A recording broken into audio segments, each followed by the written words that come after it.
Hola, bienvenidos a todos. Qué bueno tenerlos una vez más en estos Zoom que hacemos en Voces Católicas. Muchos de los que están conectados ya nos han visto en otras oportunidades. Simplemente quería volver a mencionar la finalidad y el sentido que tiene la Fundación. La Fundación Voces Católicas se dedica a las comunicaciones, especialmente a transmitir el mensaje de Cristo en la sensibilidad actual, tratando de hacer puente y comunicarnos de mejor manera con el otro. Por eso quería presentarles un video cortito de la Fundación y ya entramos a conversar con Benjamín.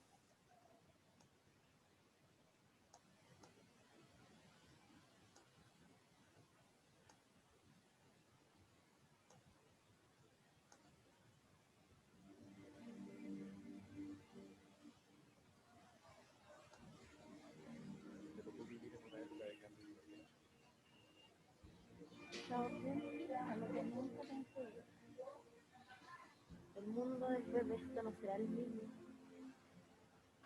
Tengo miedo. Desconfío de los medios, de las autoridades, de las instituciones. Veo polarización, rabia, frustración. Siento que me cuesta comunicarme. Es imposible. En Fundación Voces Católicas creemos en el diálogo, en la posibilidad de comunicarnos con el otro, buscando lo que tenemos en común. Es por esto que hemos querido estar presentes en el debate público con el mensaje de Cristo. Ya llevamos más de 4.200 apariciones en medios. Hemos capacitado a más de 1.300 profesores a lo largo del país, contribuyendo en establecer puentes con sus alumnos. Hemos querido motivar al encuentro con Cristo, con nuestras charlas espirituales. Queremos llegar con la fe a la sensibilidad de hoy, mirarnos a la cara, respetarnos, acogernos. Creemos que la mirada de Cristo nos cambia y que su mensaje nos sana. Me gustaría compartir este tesoro contigo, con todos.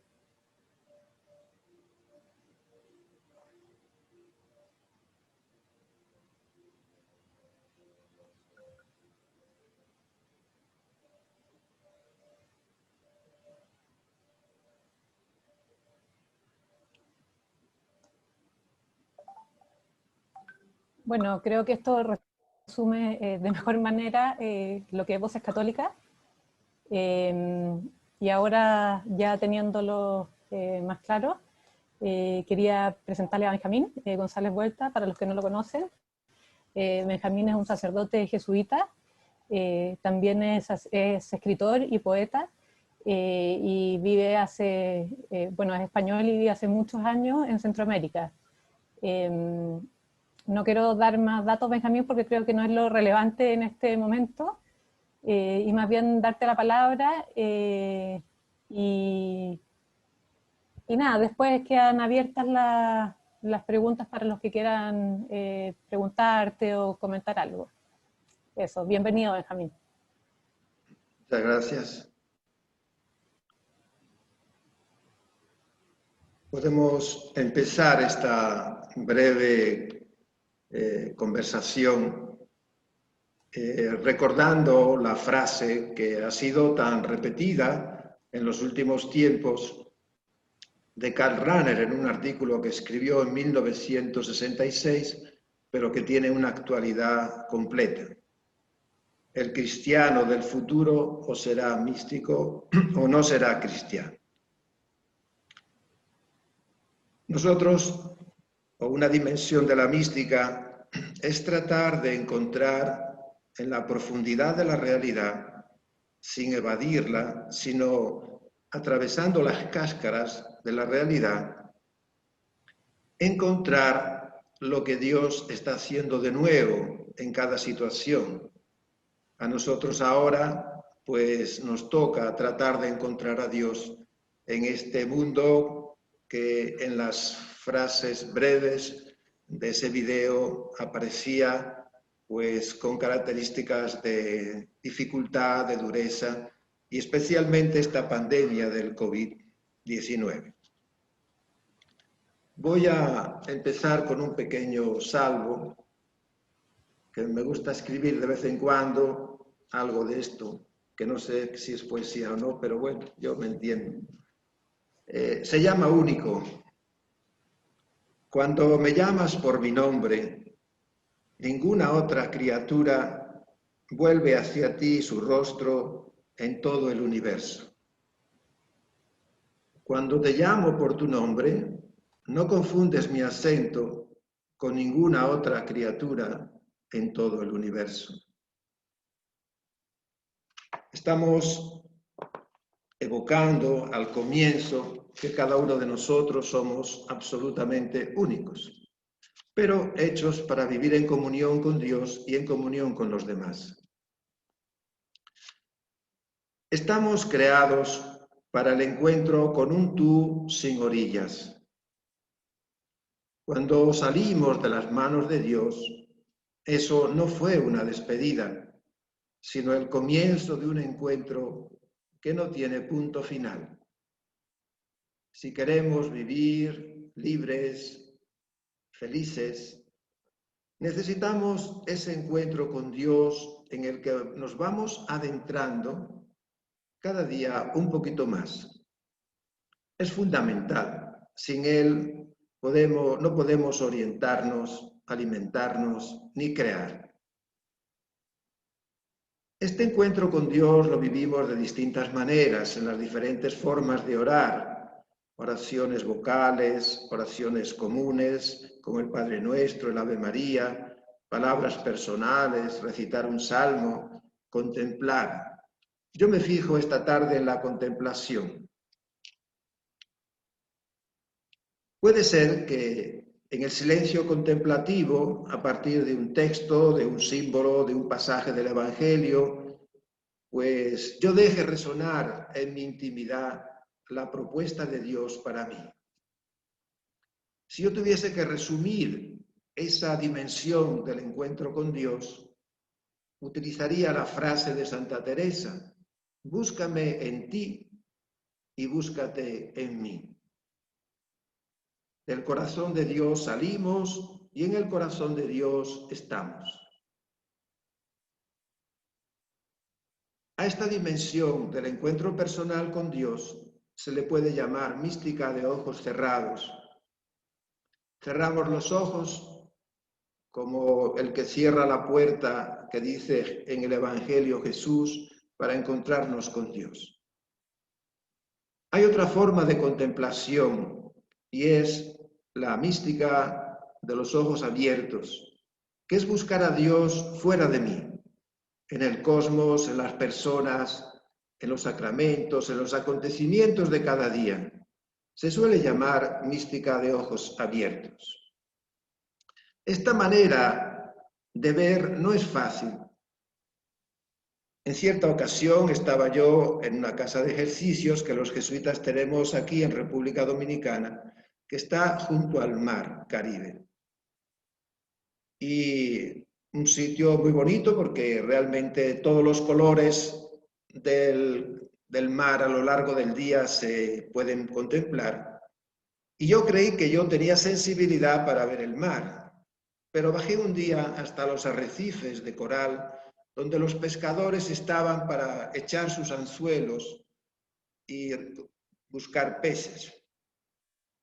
Entonces yo les oía decir: mira, mira, mira, allá se acerca un cardumen. Otro decía: mira, allí viene un mero. Yo miré y nunca vi nada, nada. ¿Por qué? Porque yo estaba acostumbrado a ver la superficie del mar, con todos sus colores y su belleza, pero no estaba acostumbrado, no tenía mis sentidos hechos para percibir lo que hay debajo de la superficie. Los pescadores sí, porque ese era un mundo, su mundo natural en el que habían crecido, en el que se contaban sus cosas, pescaban, etc. Es un don de Dios el poder contemplarlo en el fondo de la realidad, pero podemos también nosotros trabajar este don. Dice el eclesiástico: desde siempre y por siempre el Señor mira y no tiene límites su salvación. Desde siempre y por siempre el Señor mira y no tiene límites su salvación. Ese mirar de Dios, que dice que no tiene límite su salvación, es ese mirar que nosotros buscamos también para mirar el mundo como Dios lo mira. Hay que tener en cuenta que nosotros vivimos en una cultura de la seducción que envía constantemente mensajes a nuestros sentidos. Se cultivan las apariencias del cuerpo y de otras realidades, se cultivan objetos que no duran, se recambian, hay que estar cambiando constantemente, se produce para la caducidad, para vivir al ritmo de la moda. Todo eso forma parte de lo que llamamos la cultura de la seducción. Nuestros sentidos están constantemente asaltados a través de muchas formas para que veamos el mundo como la gente quiere que lo veamos. En la literatura española hay un ejemplo de seductor, que es el Don Juan, que lo presenta José Zorrilla. Y cuando le preguntan qué hace él para enamorar a las mujeres, porque su honor y su gloria estaba en conseguir la mayor cantidad posible de mujeres, dice, fácil, dice, un día para enamorarlas, otro para conseguirlas, otro para abandonarlas, 2 para sustituirlas y 1 hora para olvidarlas. No puede haber un lenguaje más machista y más contrario a la realidad que nosotros andamos buscando. Pues constantemente se están elaborando productos, ideologías, figuras políticas, deportistas, artistas, y constantemente se elaboran estrategias para que nosotros seamos fidelizados en torno a eso nuevo que se está presentando. La neurociencia estudia el cerebro y realmente ha producido bienes absolutamente extraordinarios en el campo de la medicina para rehacer las personas. Pero también el neuromarketing busca las rutas para llegar a la profundidad de nuestra persona y adentrarse dentro de nosotros. Crean constantemente estímulos que son seductores, entran dentro de nosotros, se alojan en las profundidades afectivas e inconscientes y desde ahí, sin que nosotros lo sepamos, se van apoderando de nuestros sueños, de nuestro estilo de vida y de muchas de nuestras decisiones. Escuchaba el otro día a uno decir que lo ideal para los que se mueven en el neuromarketing es tocar el punto donde resuena la experiencia religiosa, porque la experiencia religiosa produce bienestar, produce sentido de pertenencia y produce fidelidad a las personas. Y eso es exactamente lo que ellos buscan con los productos que ofrecen. Las mismas redes sociales están creadas para crear adicciones en las personas. Y nosotros, nos es difícil y no hay tiempo para tratarlo ahora, pero lo que parece que nosotros hacemos con total libertad, tal vez no lo sea tanto. Netflix tiene un documental que se llama El dilema de las redes sociales, que si quieren asombrarse pueden verlo y será muy interesante. Yo me voy a fijar ahora en la mirada de los místicos, porque los místicos buscan no vivir en las apariencias, no vivir dirigidos por todos estos reclamos de la sociedad de consumo en la que vivimos. Místicos, místicas, no son los que tienen visiones de Dios, sino los que tienen una nueva visión del mundo donde Dios trabaja. Esto no es ninguna novedad. Ya en el libro de los Números, del capítulo 22 al capítulo 24, se nos cuenta una historia muy interesante. El rey Balac vio cómo las tribus judías iban asentándose en el valle y él vio que eso era una inquietud para su futuro. Entonces contrató al profeta Balaán, ese profeta famoso que tenía una burra que hablaba, y lo llamó y le dijo: te voy a pagar muy bien si me maldices a esas tribus emigrantes que están allá en el valle. Y Balaán le dijo: bueno, yo haré y diré lo que Dios me diga. Lo lleva a un lado, una perspectiva, y entonces él dice: benditas esas tribus que están ahí acampando. Y el rey le dice: yo no te llamé a ti para maldecir, sino para bendecir, sino para maldecir. Y después lo llevó hasta otro segundo lugar y sucede lo mismo. Y lo lleva hasta otro tercer lugar a ver si desde otra perspectiva cambia. Pero no cambia. Entonces empieza el capítulo diciendo: oráculo de Beor, oráculo del hombre de ojos perfectos, oráculo del que escucha palabras de Dios, que contempla visiones del Todopoderoso con los ojos abiertos.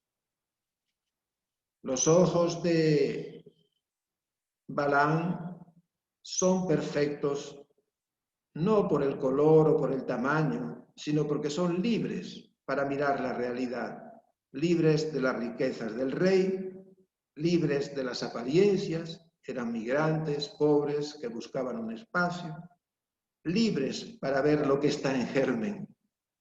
En medio de esas tiendas de ese pueblo en germen, él logra ver algo más profundo, lo que está en germen, toda la fortaleza de ese pueblo que se va a establecer en esa tierra.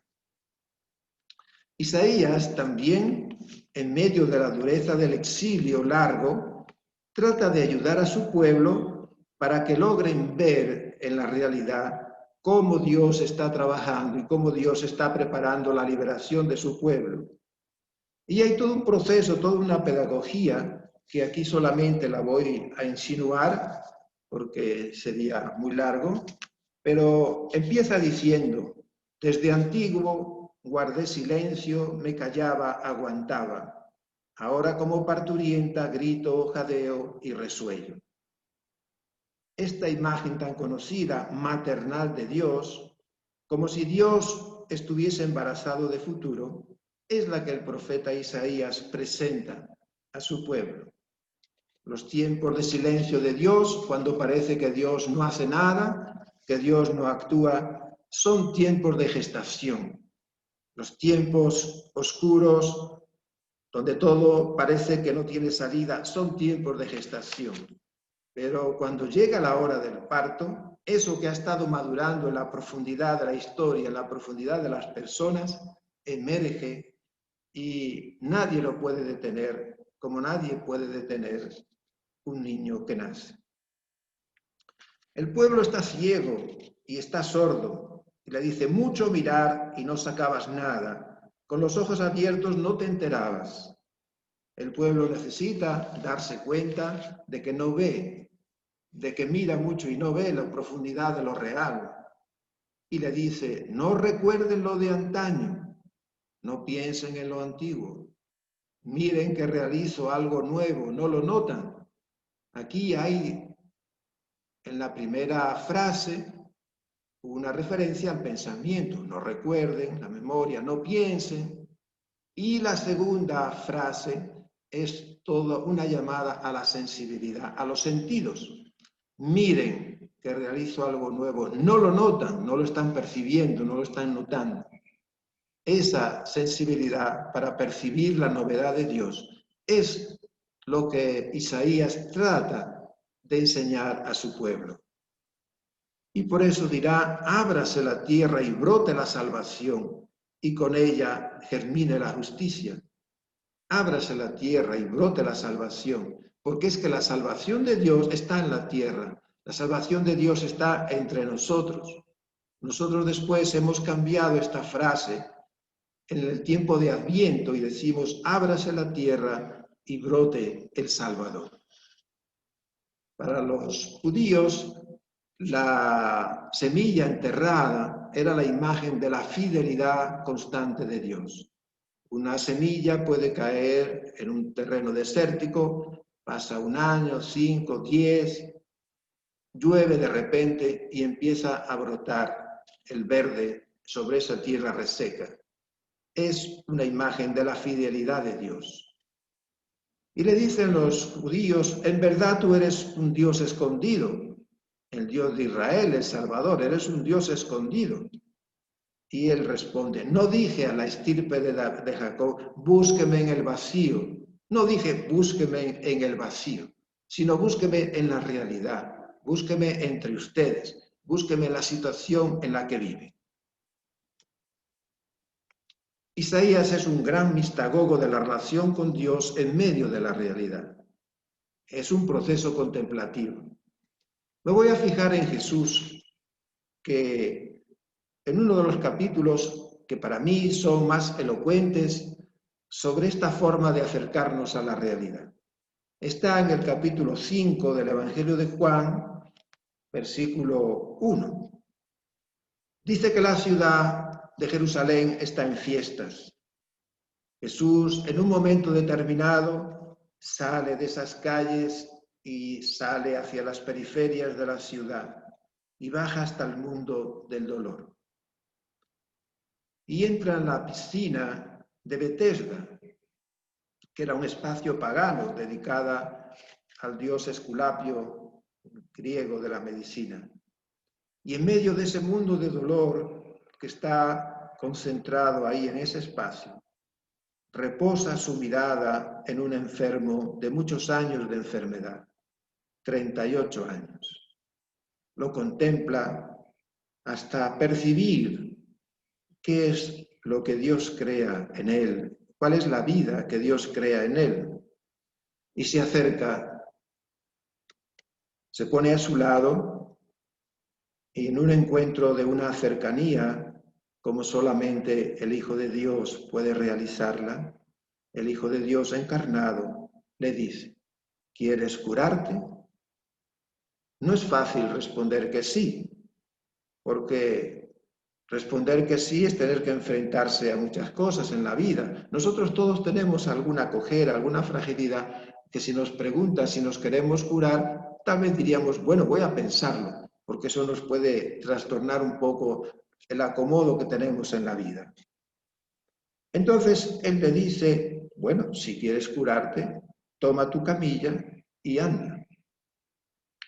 Fíjense que es un encuentro donde no hay ninguna formulación religiosa. El espacio no es sagrado, es un espacio pagano. Jesús no le pide ninguna confesión de fe. Solamente el Hijo encarnado podía acercarse con una acogida tan grande que despertó en ese enfermo las posibilidades de vida que había en él para convertirlo en un signo de la llegada del reino de Dios desde las profundidades de la realidad. Este enfermo escoge la vida y sale con la camilla bajo el brazo. Eso era un conflicto, porque estaba prohibido en sábado salir con una camilla bajo el brazo en medio de las calles de Jerusalén en fiesta. De esta manera se convierte en un signo de vida nueva, que es la vida nueva que trae el reino, y lo anuncia con su propia carne curada, caminando libremente por Jerusalén. Carga con la camilla que lo sustentaba para expresar el cambio increíble que se había realizado en su vida. Las calles estaban en fiesta y él era una fiesta, él era la fiesta. Pero los dirigentes no ven un motivo de alegría, sino un transgresor que viene a romper la alegría del pueblo. En esta situación los dirigentes buscan a Jesús para llevar el conflicto a su profundidad. Y le preguntan, ¿por qué haces estas cosas en sábado? Y Jesús dice, mi Padre hasta el presente trabaja y yo también trabajo. Mi Padre hasta el presente trabaja y yo también trabajo. Se lo aseguro, un hijo no puede hacer nada de por sí. Tiene que verlo hacer al Padre. Tiene que verlo hacer al Padre. Así cualquier cosa que éste haga, el Hijo la hace igual, pues el Padre quiere al Hijo y le enseña todo lo que él hace. Es una afirmación extraordinaria. Un concepto de Dios que es un trabajador sin sábado, de un Dios que está implicado en la profundidad de la realidad, hasta la hondura de esa piscina donde se acumulaban los enfermos. Se lo aseguro, un hijo no puede hacer nada de por sí, tiene que verlo hacer al Padre. Es esa mirada contemplativa la que nosotros pedimos y la que nosotros buscamos. Es la capacidad de ver en la realidad, por dura que sea, por dónde trabaja el Padre, que no tiene receso en su trabajo.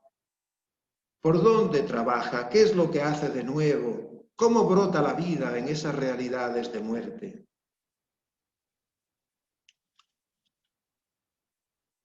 Así el Hijo hace igual, se une a la acción del Padre y el Padre le enseña todo lo que él hace. El ver del Hijo se fundamenta en el enseñarle del Padre. El Padre es el que le enseña a mirar la realidad y a verlo a él trabajando en la realidad. Jesús no se dejó desalentar y paralizar porque estaba en un lugar pagano, lleno de enfermos de todo tipo, que deprimían a cualquiera. No se dejó paralizar ni desalentar porque estaba en un lugar religiosamente contaminado, porque las leyes prohibían curar en sábado. No se dejó paralizar porque iba a entrar en un conflicto con los dirigentes todopoderosos de Jerusalén. Tampoco se dejó desalentar por el arraigo de la enfermedad que había configurado toda esa persona durante 38 años. Y no tenía una enfermedad, era muy enfermo. Tampoco se dejó desalentar porque solo pudo curar un enfermo en medio de aquella multitud. Poca cosa, pero su valor estaba en que era un símbolo de la presencia del reino en todas partes y de la capacidad del reino para transformar la vida de las personas, de sanar, porque no hay ninguna situación, por descalificada que sea, que impida la acción de Dios. Estos tres breves ejemplos que he puesto, yo creo que definen mejor que lo que yo podría hacer, que es la mística de los ojos abiertos. Es el don de Dios que, como aparece en Balaán, como aparece en Isaías, como aparece en Jesús, pueden mirar la realidad y contemplar la vida nueva que Dios trae a la realidad. ¿Por dónde brota la novedad de Dios? Nosotros vivimos en un tiempo donde cambiamos constantemente, todo cambia a gran velocidad y si uno no cambia enseguida le dicen que está fuera de la moda. En fin, pero hay que ver esa capacidad de transformarlo todo. Me voy a permitir una pequeña parábola. Cuando yo, después de ordenarme de sacerdote, pues fui a trabajar con otros compañeros míos, éramos 4 jesuitas jóvenes, en un barrio marginado de las periferias de Santo Domingo. Y un día estaba yo en una casa de ejercicios con el padre director de la casa y lo vi que estaba de mal humor y le dije, ¿qué te pasa, Fernando?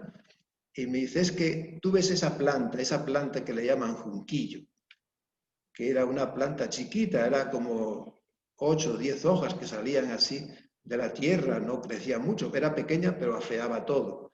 Dice, con esa planta no hay quien pueda. He tratado de eliminarla muchas veces, pero no he conseguido. Pero se me ha ocurrido una idea. Voy a asfaltar esta calle. Lo vi un tiempo después y estaba todo asfaltado, con un asfalto recién puesto, perfecto, con líneas muy bien señaladas. Estaba feliz porque había logrado por fin acabar con el junquillo.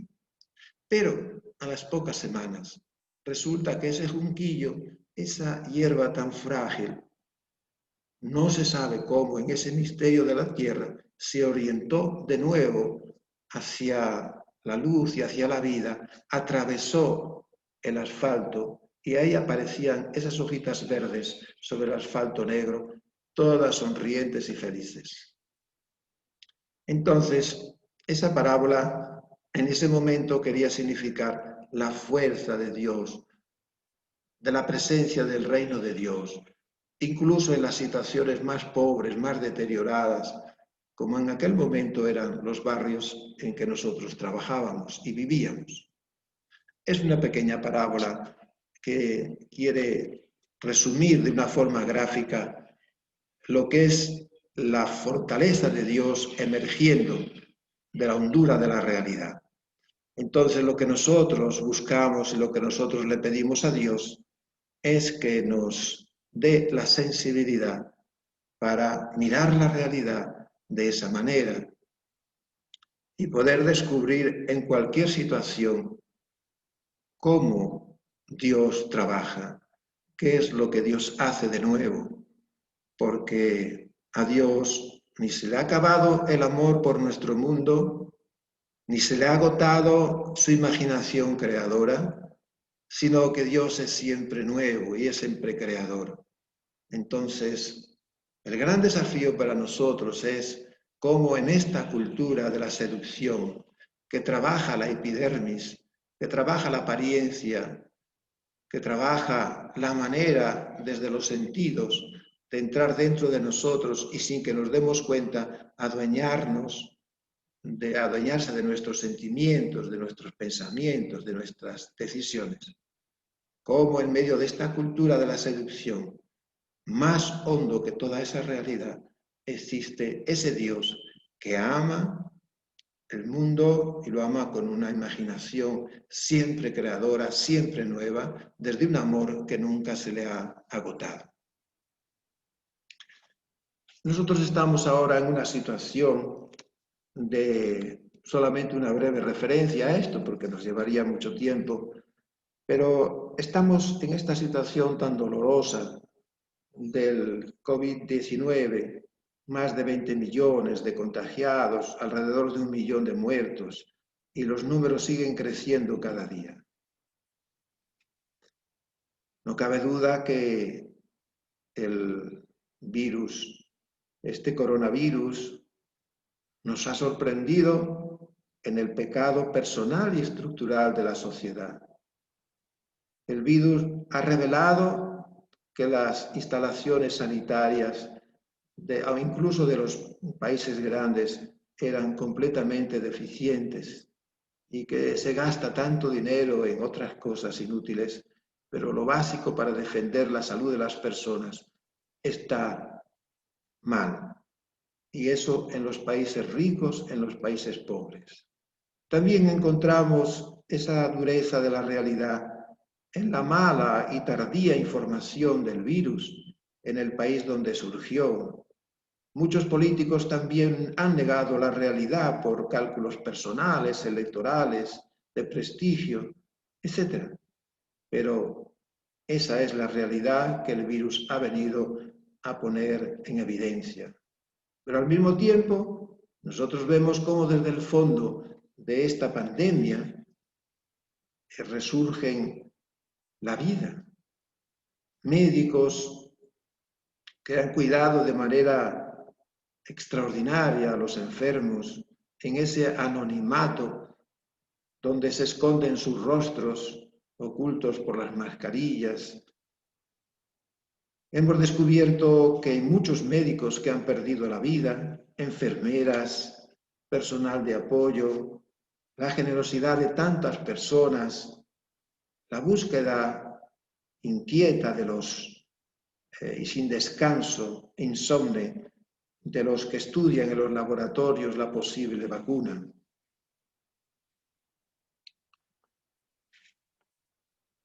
En definitiva, la realidad tiene muchas dimensiones y lo que nosotros buscamos es de qué manera nuestra sensibilidad se puede ir transformando para poder ver cómo Dios actúa en lo hondo de nuestra realidad. Estamos más acostumbrados a la mística de ojos cerrados y hay más cosas escritas en la tradición de la mística cristiana, maravillosas cosas. Tenemos grandes místicos y místicas en su relación con Dios, pero tal vez no esté tan explicitado esto que hoy necesitamos tanto, que es la mística de los ojos abiertos, precisamente porque vivimos en un mundo tan seducido, porque vivimos en un mundo que constantemente trata de adueñarse de nosotros y de la gente a través de los sentidos.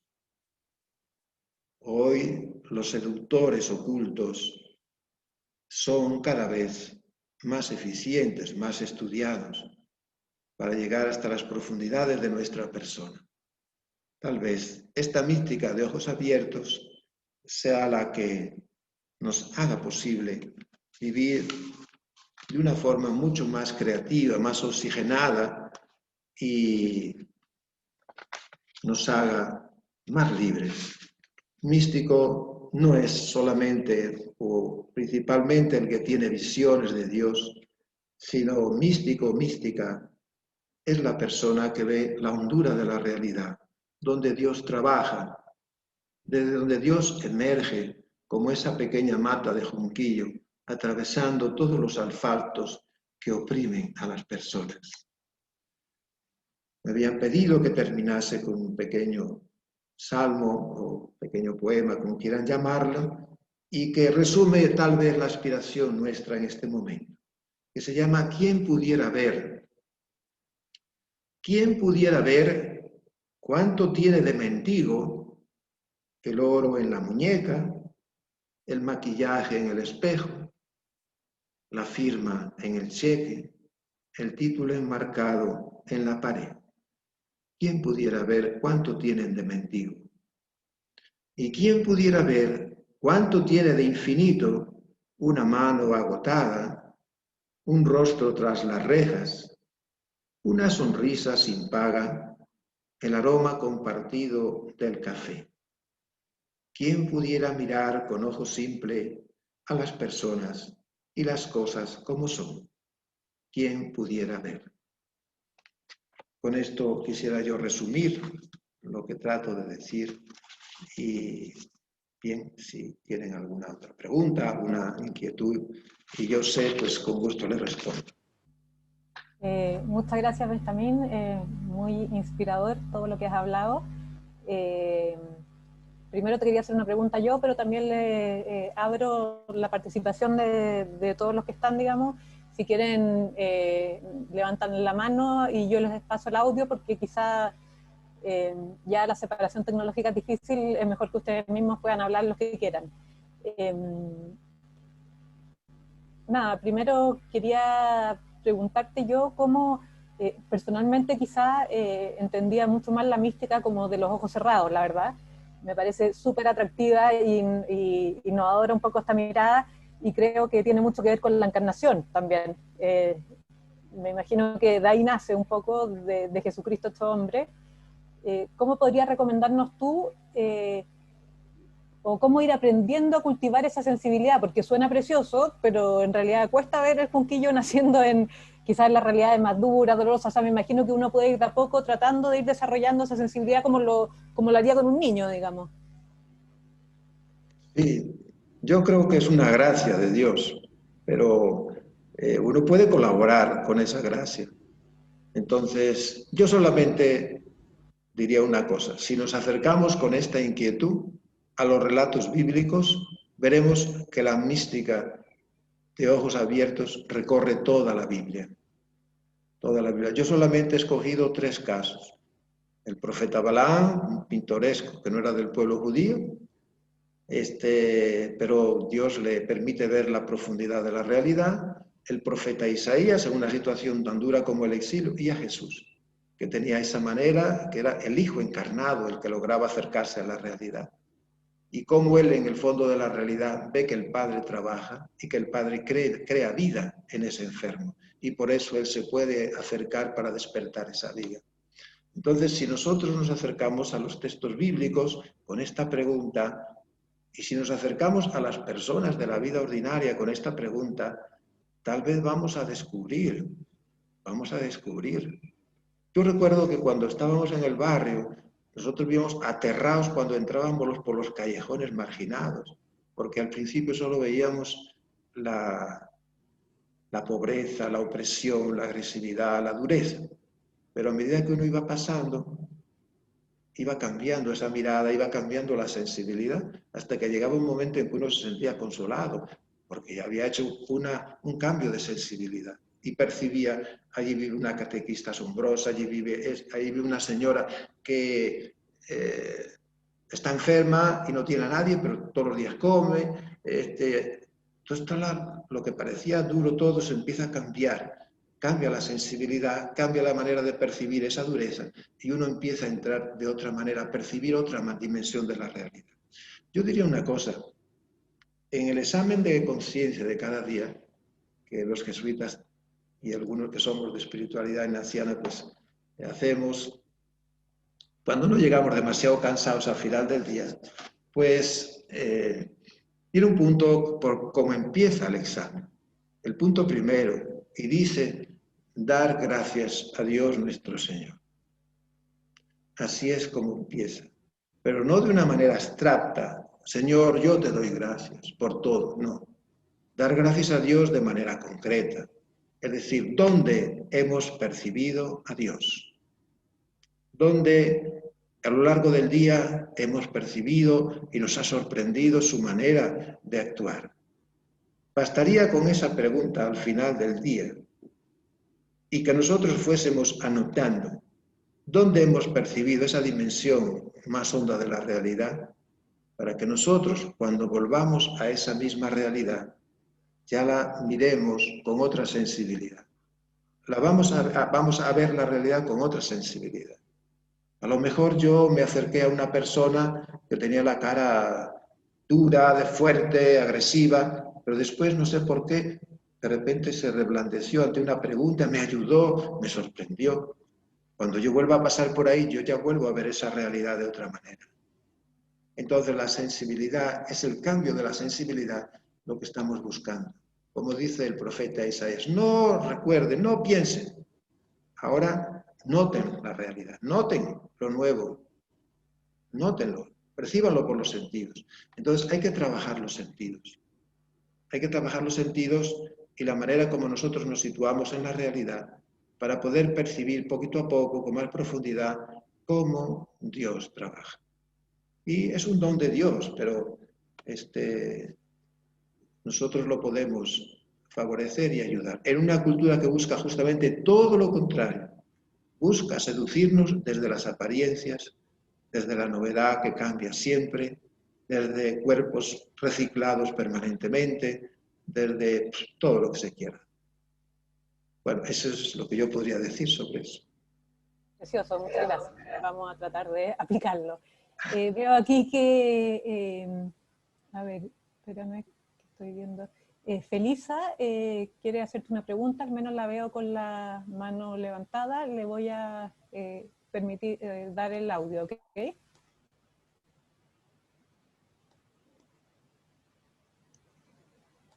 Felisa,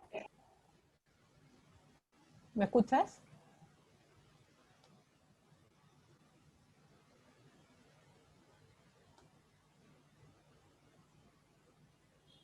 No sé, parece que estamos con algún problema ahí. Pero aquí hay muchas preguntas que te puedo ir leyendo. ir a una mística de los ojos cerrados para salir a la mística de los ojos abiertos. ¿Qué le parece? Eso dice Fernando. Sí, yo creo que no debemos separar las dos místicas porque son dos momentos de la misma experiencia. Si yo me encuentro con Dios en la soledad, en la unicidad de ese encuentro, que como expresaba el Salmo que yo presentaba al principio, de que tenemos que cerrar la puerta de nuestra vida, de nuestra persona, para encontrarnos en la profundidad con ese amor inagotable de Dios. Si yo hago esa experiencia, yo me voy a encontrar después en la realidad con ese mismo Dios. O sea que no hay rupturas. La profundidad de una mística es también la profundidad de la otra.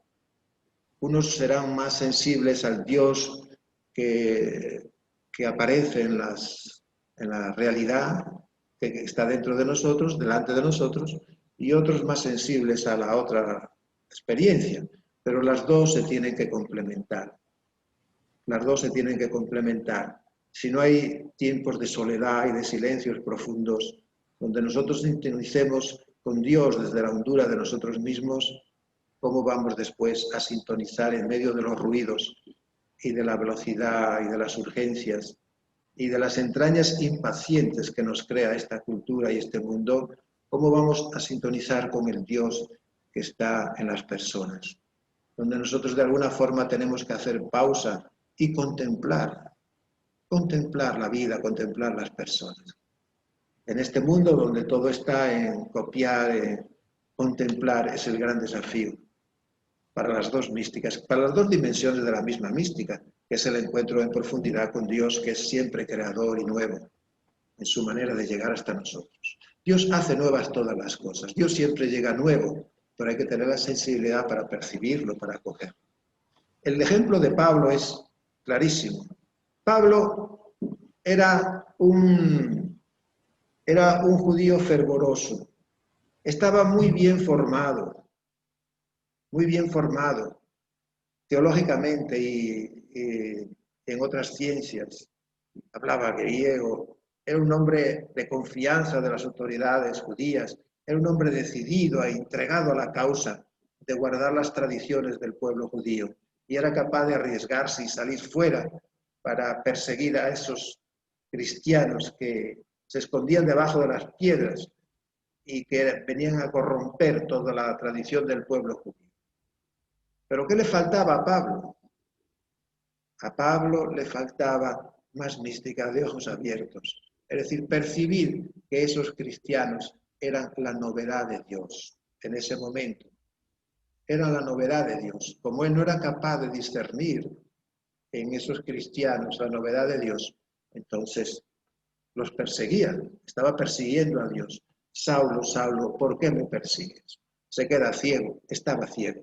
A partir de ese momento va a poder empezar a ver, porque va a ver la realidad desde la comunidad de Damasco, que está ahí debajo de las piedras. Va a empezar a ver la realidad desde ahí y todo se le va a hacer transparente, va a percibir la novedad de Dios. Bueno, esto nos viene muy bien también a un país como Chile, que si tú bien sabes, en octubre también tuvimos bastantes dificultades quizás de diálogo. Es una buena manera de entrar a conectarnos también acá. Así que muchas gracias por eso. Roberto te quiere hacer una pregunta, vamos a ver si ahora funciona la tecnología y le podemos dar la palabra. Muy bien. Roberto. ¿Ahora sí me escuchas? Sí, perfecto. sí, sí. Roberto, Ok. Bueno, primero agradecer a Benjamín la profundidad con la que ha tratado este tema. Y la pregunta mía tiene que ver con una cuestión más bien de concepto, porque me queda la impresión de que hay una diferencia entre el mirar y el ver. No sé si es muy básico lo que estoy preguntando, pero me surge esa pregunta. hay un nivel de profundidad distinto entre el mirar y el ver, a tu Sí, juicio, Benjamín? es una pregunta fantástica esa. Una pregunta fantástica para lo que estamos explicando. Suponemos que hay un paisaje bello de estos que tenemos aquí en las islas del Caribe, Cuba, República Dominicana, y lo estamos viendo desde la montaña. Y ahí está un pintor, está un biólogo, está un inversionista en bienes raíces y está un contemplativo. Y le preguntamos a ellos qué ven y la realidad es la misma. Todos miran la misma realidad, todos miran la misma realidad, pero lo que ven es completamente distinto.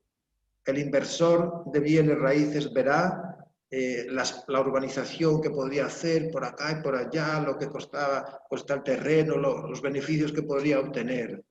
El pintor dirá, caramba, aquí hay no sé cuántos colores, clases de verde. Si nos preguntan a nosotros, ¿esto de qué color es? Decimos verde, pero un pintor dirá, no, mira, aquí este verde, pero este es distinto y tal. Como en Alaska tienen 100 nombres, más de 100 nombres para definir el blanco, para definir el color blanco. Porque nosotros solo vemos blanco, ellos ven 100 matices. Entonces, el biólogo dirá, sí, pero mira, ya hay estas especies en extinción, de peligro de extinción, y habría que cuidar esto, no se podría hacer aquí, dejar que edifiquen, aquí nadan. Cada uno ve, todos miran la misma realidad, pero todos ven cosas distintas. ¿Quién es el que manda para ver cosas distintas? El que manda es el corazón. Lo que hay en el corazón, el interés de la persona, lo que configura a la persona, la afectividad profunda de uno por dentro, eso es lo que lleva a ver distintas cosas. Por eso todo depende de si esa mística de ojos cerrados en nosotros es fuerte, si amamos a nuestro pueblo, miraremos la misma realidad, pero veremos realidades diferentes. Y si podemos percibir cómo Dios está presente y cómo actúa, entonces no tenemos por qué desalentarnos, podemos sufrir por la dureza de la realidad, porque no vivimos evadidos de la realidad, pero veremos futuro, nos uniremos a la acción de Dios, al trabajo de Dios. No sé si me explico con esto. Muchas gracias, Benjamín, clarísimo. Benjamín, bueno, ya te hemos quitado harto rato, así que aquí hay muchos comentarios que después te los mandaré dándote gracias y alguien que había estado en un retiro, que tuviste, bueno, da igual, te lo mando después, pero agradecerte todo tu tiempo y verdaderamente, al menos para mí, remecedor y un camino nuevo y súper atrayente, así que muchísimas gracias. Bueno, gracias a ti que me invitaste y a todos los que se han atrevido a venir a escuchar todas estas cosas. Y aunque yo no veo a la gente, pero no sé, siento una recepción acogedora a las personas y cálidas, sí. Eso es algo que se siente, no sé. Está bien. Y el único problema es que hablaste demasiado del Caribe y de esas aguas maravillosas y dan ganas de estar allá. Pero, en fin, disfrútalo, tu paisaje. Serán bien recibidos. Está bien, muchas gracias. Bueno, hasta Chao. otro día, otra ocasión. Bye.